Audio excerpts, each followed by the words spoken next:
standing on end. These two children wander out of the woods, and they've been part of this religious group. Creepy stuff. But in this one, you meet her friend who is a paraplegic, and she later winds up adopting one of those children that they rescued from this sect. Okay, winter study. This one is cold. I almost froze to death reading this book. Read it on a hot summer's day. Soon after, Anna Pigeon joins the famed wolf study team of Isle Royale National Park in the middle of Lake Superior. The wolf pack begins to behave in peculiar ways. Giant wolf prints are found, and Anna spies the form of a great wolf from a surveillance plane. When a female member of the team is savaged, Anna is convinced they are being stalked, and what was once a beautiful, idyllic refuge becomes a place of unnatural occurrences and danger beyond the ordinary. Excuse me. Okay, Borderline. This one was another really intense page turner. Okay, Anna had nearly been killed the 2 books before in that winter study guy, and just experienced trauma that she could not come to grips with. The killings on Isle Royale have left Anna drained and haunted. Her memories of her time with the wolf study group forever marred by the carnage on our island. Diagnosed with post-traumatic stress disorder, she is on administrative leave per her superintendent's urging. Anna wonders if the leave might not be permanent, either by her own choice or that of the National Park Service. That's how rattled she was after that last book. The one bright spot in Anna's life is Paul, her husband of less than a year. Hoping the warmth and the adventure of a raft trip in Big Bend National Park will lift her spirits, Paul takes Anna to southwest Texas, where the sun is hot and the Rio Grande is running high. The sheer beauty of the Chihuahuan Desert and the power of the river work their magic, until the raft is lost in the rapids and a young college student falls overboard, resulting in an even more grisly discovery. Caught in a strainer between 2 boulders and more dead than alive is a pregnant woman, hair and arms tangled in the downed branches. Instead of the soul-soothing experience they had longed for, Anna and Paul find themselves sucked into a labyrinth of intrigue that leads from the Mexican desert to the steps of the governor's mansion in Austin, Texas. They have to deliver that baby on the side of the Rio Grande River. Burn. This one was by far the hardest for me to read. It is so emotionally intense. It deals with child pornography and kidnapping children and doing these horrible things to them. And I would read a little bit and I would literally have to put it away for 2 or 3 days before I could go back to it, because as I told you before, when I read a book, I live it, and I did not like being in New Orleans in this book. Anna Pigeon, on administrative leave from her job, she recovers from the dramas of the past couple of months. While the physical wounds have healed, the emotional ones are still healing. With her new husband back at work, she and Paul actually spend very little time together because he won't leave Mississippi and she has her job, whereas the National Park Service sends her, but they make it work. Where was I? Anna decides to go and stay with an old friend from the Park Service, Geneva, who works as a singer at the New Orleans Jazz MHP. She isn't in town long before she crosses paths with a tenant of Geneva's, a creepy guy named Jordan. She discovers what seems to be an attempt to place a curse on her, a gruesomely killed pigeon marked with runic symbols, and begins to slowly find traces of very dark doings in the heart of post-Katrina New Orleans.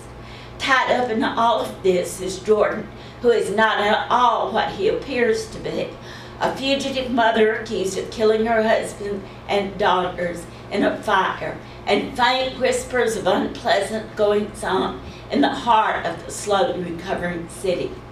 Now it will take all of Anna's skills learned in the untamed outdoors to navigate the urban jungle in which she finds herself, to uncover the threads that connect these seemingly disparate people, and to rescue the most vulnerable of creatures from the most savage of animals.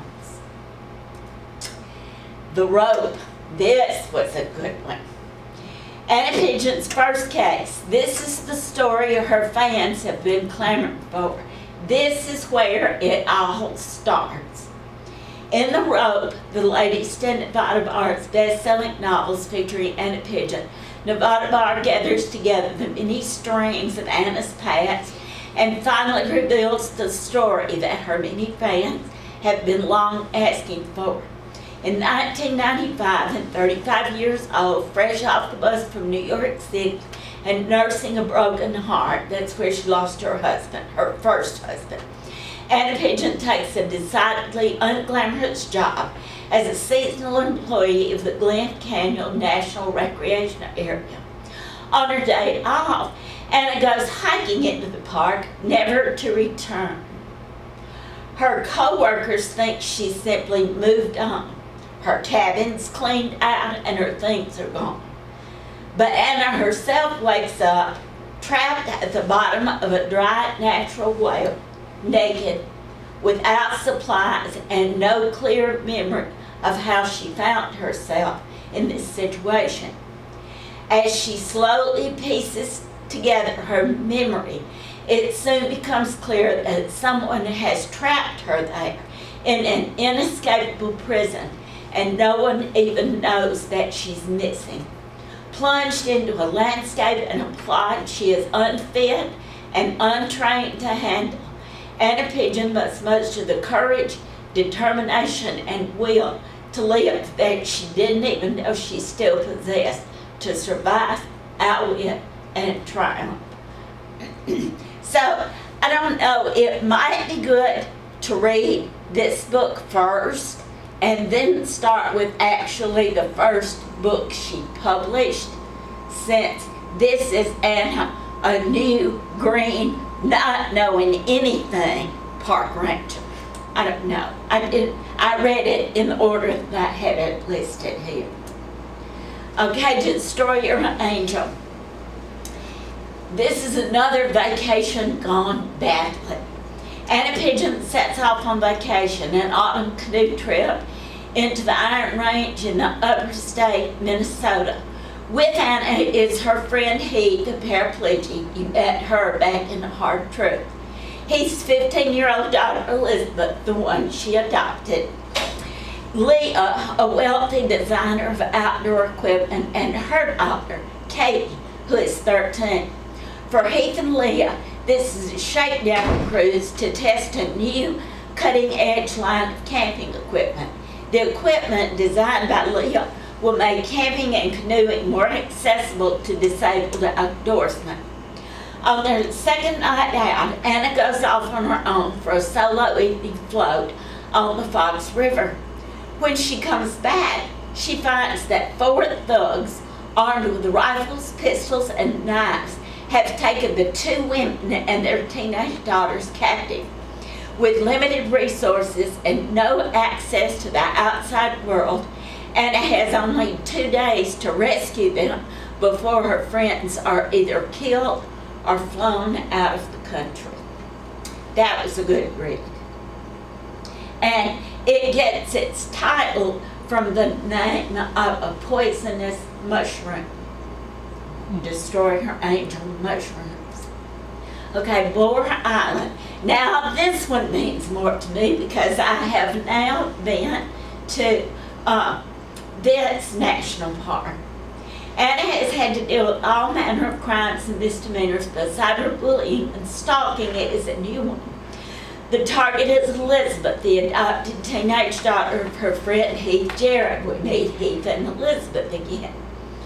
Elizabeth is driven to despair by the disgusting rumors spreading online and bullying texts, until one day Heath finds her daughter Elizabeth in the midst of an unsuccessful suicide attempt, and then she calls in the cavalry, her Aunt Gwen and her friend, Aunt Pigeon. While they try to deal with the fragile state of affairs and find the person behind the harassment, the three adults decide the best thing to do is to remove Elizabeth from the situation. Since Anna is about to start her new post as acting chief ranger at Acadia National Park in Maine, the three will join her and stay at a house on the cliff of a small island near the park, Boar Island. But the move east doesn't solve the problem. The stalker has followed them east, and Heath, a paraplegic, and Elizabeth aren't alone on the otherwise deserted island. At the same time, Anna has barely arrived at Acadia before a brutal murder is committed by a killer uncomfortably close to her. And that's the last one. Are they numbered, or how do you know what? I'm about to give you a handout that has them in order.